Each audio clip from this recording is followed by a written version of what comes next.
This news update is brought to you by Grab somebody and tell them hello. Your happiness will be connect to flow. Smile and cheer because that is we flow. Grab somebody and tell them hello. With your hands in the air, hands in the air, hands in the air, hands in the air. This is how we flow, yeah. Grab somebody and tell them this is how we flow.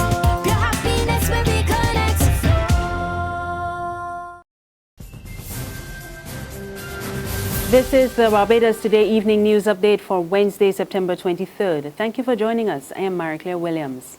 One local businessman is calling for changes to Barbados' economic model to promote efficiency. The senior vice president of the Barbados Chamber of Commerce and Industry, Eddie Abed, made the appeal in his address to the monthly luncheon at the Hilton Resort. He says there is also a need for a political will to balance the national budget and ask residents to pay to access some social services. Abed is also questioning why some people were still not made to pay direct taxes. Let us at least recognize that 80% of the employed in this country do not pay direct taxes, yet enjoy full access to all social services. Is it not time we start the discussion about asking all citizens to pay even $5 a week in direct taxes and introduce a user fee for some of these services? To balance this, I also urge that in the true spirit of social partnership, that we look at reassessing the wage freeze with inclusion of adjectives like productivity, efficiency, merit, and performance measurement. Meanwhile, regional governments are being told they have no business operating some companies that would be better served by the private sector. The declaration from the former Deputy Governor of the Central Bank of Trinidad and Tobago, Dr. Terence Farrell. He told the BCCI luncheon that governments should only intervene if necessary to rescue those institutions. Farrell said while the government may have started some businesses, they should hand them over to the private sector once those entities are free of risk. He singled out telecommunications, media and banking as some of the areas that government should not be involved. Members of the public wishing to harvest sea eggs will be able to do so in the next 7 days. But those hoping to reap the seafood delicacy must be registered and licensed by the Fisheries Division.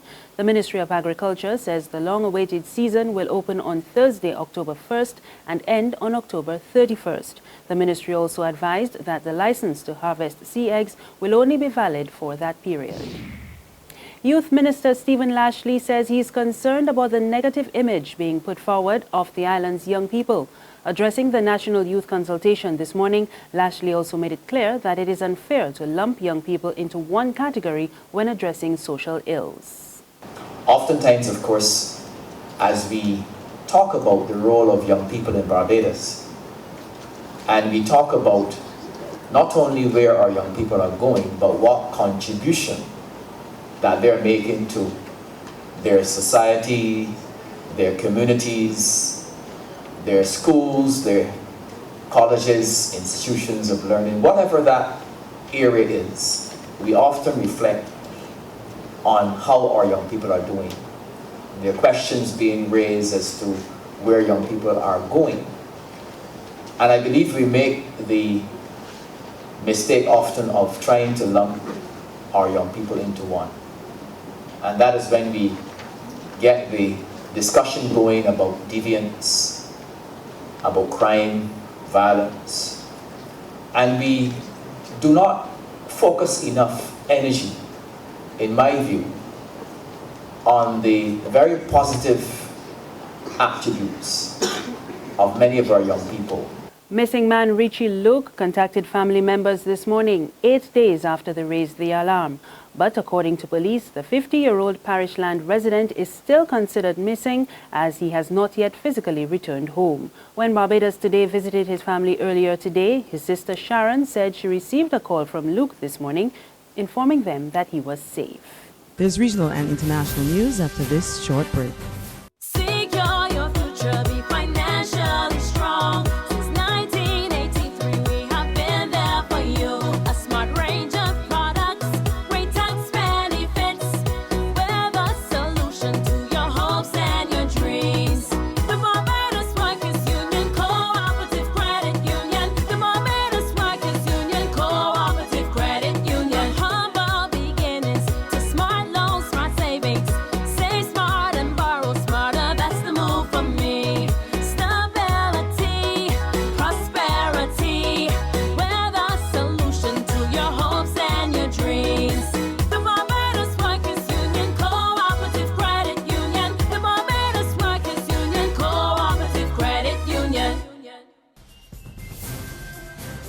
In news from the region, Guyana Defense Force officials say they have boosted the number of troops and equipment on the country's border.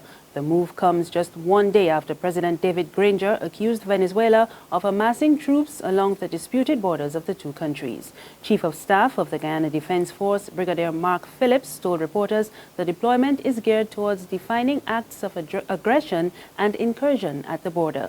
Venezuelan authorities recently explained the increased activity on the eastern part of the country was an operational exercise, but the Guyana government is urging citizens to use only legal ports of entry when visiting the neighboring country. Meantime, the Venezuelan leader Nicolas Maduro arrived in St. Kitts today for his first official visit. He called for a closer relationship between Latin America and the Caribbean.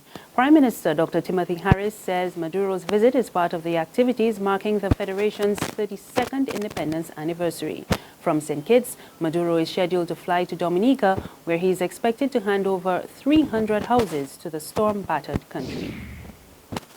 And finally, 2 Al Jazeera journalists jailed in Egypt for broadcasting false news were freed today after being pardoned by the president. Mohamed Fahmy and Baher Mohamed were among 100 prisoners whose release was ordered. The two were dropped off in the Cairo suburbs, still in their prison uniforms, and they have vowed to continue fighting for press freedom. Where are we going to start? I don't know. What are we going to do? We're going to travel the world. We're going to celebrate. We're going to party. And, you know, we just really hope that our families have suffered so much since the beginning of this trial. And we're very happy that President Sisi took this action and released us. I will continue fighting for press freedom.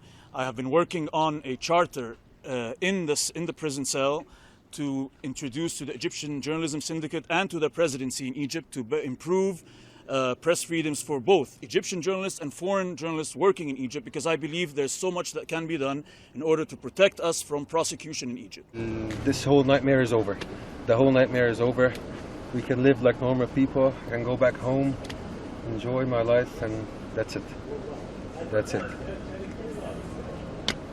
That's the news, but be sure to join us for another update tomorrow morning. Until then, you can log on to www.barbadostoday.bb. You can also subscribe to our e-paper, email updates, and like us on Facebook.